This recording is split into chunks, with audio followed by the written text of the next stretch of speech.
Hello, members of the vinyl community. Tony P. coming at you from La Casa de Perla, the basement, underneath what's above and above what's below, and things. I have here in my possession the book of rock and roll.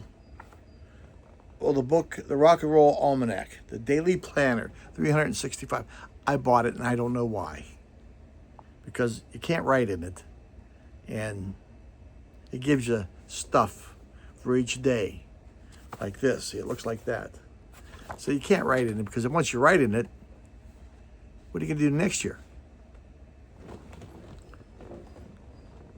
Yeah. Well, just in case you're wondering, I'm recording this on July 21st, Tuesday, July 21st. The single that came out today was the Smiths' Panic in 1986. I don't have any Smith stuff. So needless to say, I do not have F45 or single or 7-inch. The album that came out in 1987 on this date was Guns N' Roses' Appetite for Destruction. Well, boys and girls, thank you for tuning in, and Uncle Tony will be back next week with another day of it. Oh, jeez, God. But I just thought I'd toss that out to you. I don't know why I bought it. I thought it would be more interesting. It is. It's okay, but, you know, I should have bought the album covers book, but I didn't. I just want to hop back on. A lot of things happened to me this week. This was my last leg of baseball. I'm all done. I retired. I retired coaching. I'm done coaching, but I'm staying on the board of directors because they need old men around. I don't know why, but they do. And my two grandsons have graduated from Little League. They're going to go on to bigger and better things. They had a tremendous Little League career, both of them. Wonderful kids, nice kids. I'm not saying that because they're mine, but I am. Okay. But anyway, just want to let you know that's happening. So I'll be around a little bit more than I have been because summers are usually so full. Although they're doing tournaments now, so I wanted to see if I could have gone up to MGK Boston Buffalo, the Double Bs, and I could not go because we had a tournament all that weekend, from Friday to Sunday night. So, enough of my baseball career, Bunny. I just want to get on because I haven't done a video in a long time. And I want to talk about some things that I did get from people and some things that I bought. And if you know anything about my channel, I was a poor kid growing up. I never had records until later on in life. And I'm trying to catch up to all the good classic rock albums that I couldn't afford when I was a kid. And one of them, and you see Mazzy show this a lot. And, well, I'm not him, but a lot of people do. Odyssey and Oracle. Of course, these are reissues. And what a fantastic album. You know, you probably all remember the time of the season. But it's on this one. It's wonderful. I kept the hype sticker with the little barcode thing on there. But that's a good album. If you don't have that in collection, Odyssey and Oracle, even though they spelled it wrong, doesn't matter. Go buy it. Go play it. It's wonderful. I always like A Rose for Emily on here.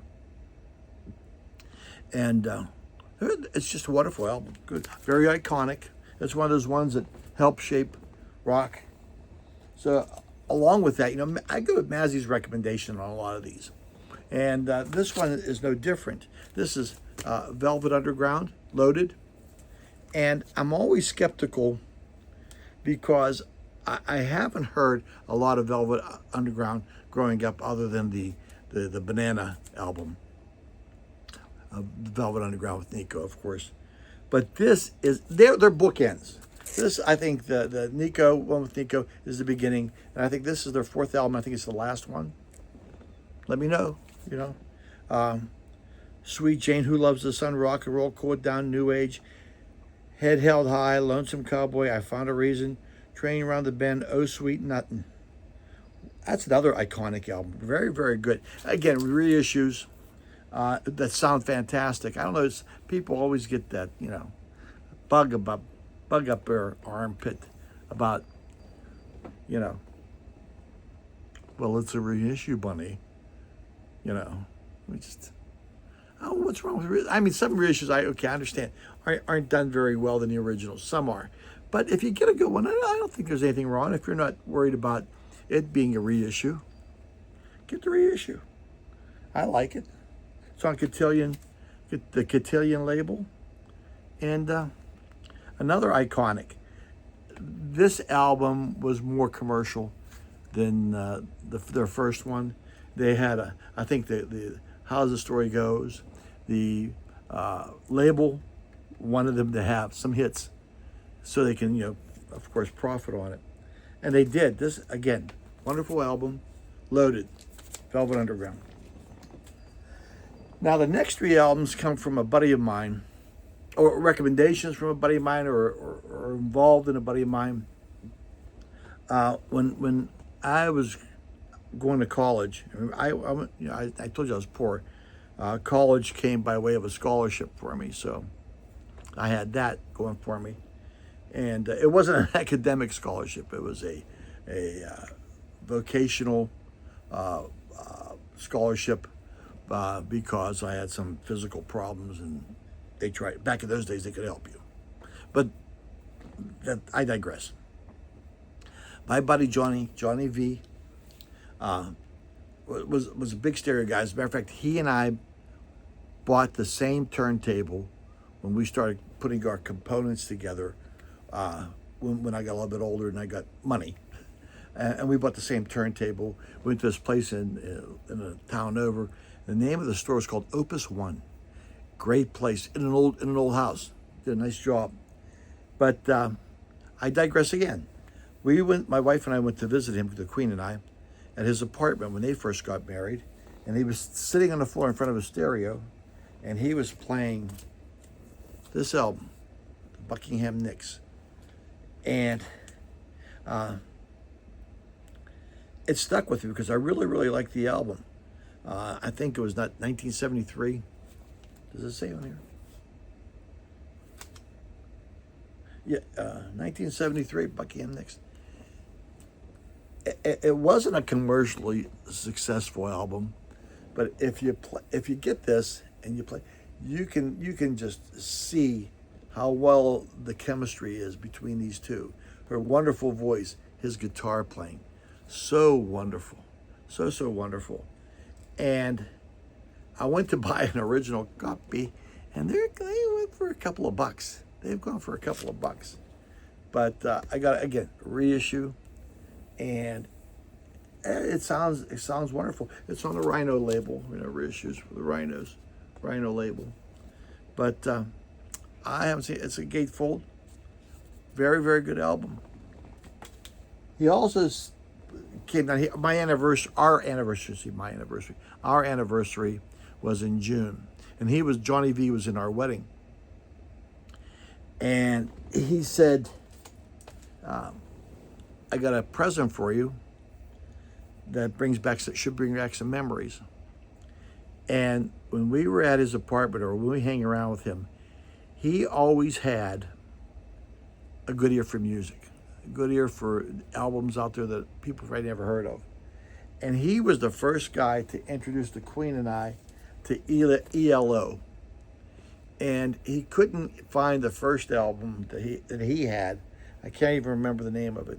So he went out and bought ELO's greatest hits, and he said, this has all the songs that we Evil Woman was the biggest one, I think. Yes, Evil Woman, A Strange Magic, and yeah. So he said, remember we talked about ELO, that you never heard of them, and we listened to it all on a Saturday afternoon. I said, sure.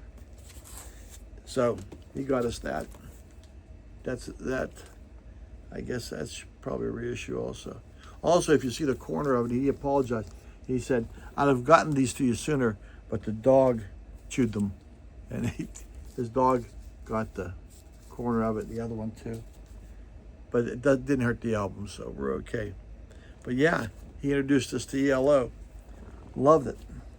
But the one that I can really remember him by is he introduced me to Seals and Croft. And I thought at first I didn't know if I liked them, you know. And he was a very eclectic type of listener, you know. He liked prog, you know. He introduced me to Uriah Heep, Demons and Wizards.